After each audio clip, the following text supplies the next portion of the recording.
Hello everyone, আসসালামু আলাইকুম। কেমন আছেন আপনারা সবাই? আশা করছি অনেক বেশি ভালো আছেন। আজ আমি আপনাদের সাথে খুবই মজাদার, মুখে লেগে থাকার মতো একটি ভর্তার রেসিপি শেয়ার করব। তো এইখানে আজকে কোনো বাটাবাটিতে যাব না, বাটাবাটির ঝামেলা ছাড়াই খুবই মজাদার একটি ভর্তার রেসিপি শেয়ার করতে চলেছি। তো এখানে আমি 2.5 টেবিল চামচের মতো লাল মরিচের গুঁড়ো নিয়েছি, আর এরকম একটু পানি দিয়ে একটু পেস্টের মতো তৈরি করে নিয়েছি।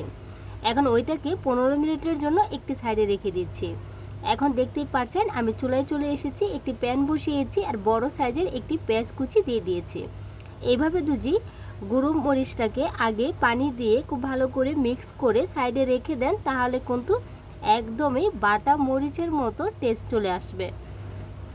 তো এখন আমি পেঁয়াজটাকে 3 থেকে 4 মিনিটের মতো ভেজে নিয়েছি। পেঁয়াজটা যখন হালকা নরম হয়ে যাবে তখন আমি একটি সাইডে পেঁয়াজগুলোকে একটু সরিয়ে দিচ্ছি। এখন মাছ বরাবর এরকম বড় সাইজের 2টি চাপা শুটকি দিয়ে দিচ্ছি। চাপা শুটকিগুলোকে খুব ভালো করে ধুয়ে নিয়েছি। এখন এভাবে প্যানে দিয়ে এগুলোকে খুব ভালো করে একটু ভেজে নিব।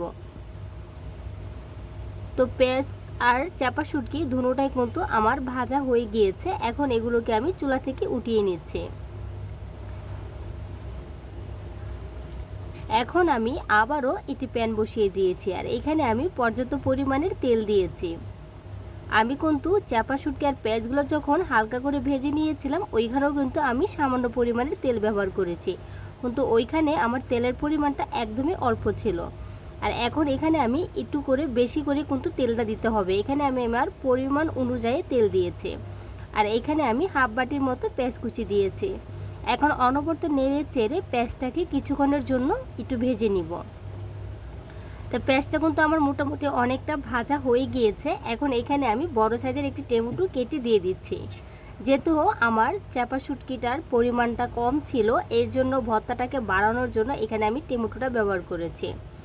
আর এমনিতেও এই চাপা শুটকির ভর্তাটা টমেটো দিয়ে করলে কিন্তু খুব বেশি ভালো লাগে খেতে।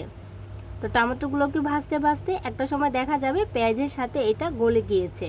এখন দিয়ে দিচ্ছি হাফ চা চামচের মতো হলুদের গুঁড়োটা দেওয়ার পরে খুব ভালো করে মিক্স করে নিয়েছি। এখন দিয়ে দিচ্ছি এখানে স্বাদের জন্য কিছুটা পরিমাণে লবণ। এখন সব কিছুকে নেড়ে চেড়ে খুব ভালো করে একটু মিক্স করে নিচ্ছি। এখন এখানে দিয়ে দিচ্ছি আমি 3টি বড় সাইজের রসুন, আমি এরকম করে কেটে নিয়েছি। এখন এই যে চাপা শুটকি আর পেঁয়াজগুলো যে ভেজে রেখেছিলাম এইগুলো একটি ছেঁচনি দিয়ে আমি কিছুটা পরিমাণের আধা ভাঙা করে নিয়েছি। একদম মিহি করে বাটতে হবে না, কিছুটা পরিমাণের আমি আধা ভাঙা করে নিয়েছি। আপনারা চাইলে কিন্তু শিলপাটা বেটেও নিতে পারেন। এখন এগুলোও দিয়ে দিচ্ছি। চাপা শুটকির মিশ্রণটা পরে দিব, তার আগে এই যে মরিচটা যে আমরা গুলিয়ে রেখেছিলাম এটা দিয়ে দিচ্ছি। এখন বাটিটাকে ধুয়ে আমি সামান্য একটু পানি দিয়ে দিচ্ছি। এই ভর্তা তৈরি করার জন্য কিন্তু খুব বেশি রকমের পানি এখানে ব্যবহার করতে যাবেন না, আমি কিন্তু খুবই সামান্য পানি দিয়েছি। আর এই সময় চুলার ফ্লেমকে অবশ্যই কমিয়ে রাখতে হবে। চুলাটাকে কমিয়ে রেখে অনবরত নেড়ে চেড়ে এটাকে আমি রান্না করে নিব। এখন মরিচটাকেও এই সব কিছুর সাথে খুব ভালো করে কষিয়ে নিচ্ছি। তো এইভাবে 3 থেকে 4 মিনিটের মতো এটাকে খুব ভালো করে আমি রান্না করে নিয়েছি। এখন দিয়ে দিব এই যে চাপা শুটকির পেঁয়াজটাকে যে আমি আধা ভাঙা করে রেখেছিলাম এটা দিয়ে দিচ্ছি। এখন আবারও সব কিছুকে নেড়ে চেড়ে রান্না করে নিব। একটা পর্যায়ে দেখা যাবে রান্না করতে করতে মিশ্রণটা অনেকটাই কালো হয়ে গিয়েছে আর উপর থেকে তেল বেশি উঠতেছে।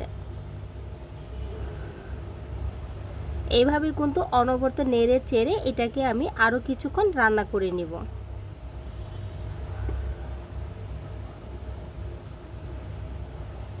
তো এইটা কিন্তু আমার অনেকটা হয়ে গিয়েছে, দেখতেই পাচ্ছেন উপর থেকে কিন্তু তেল বের হয়ে গিয়েছে।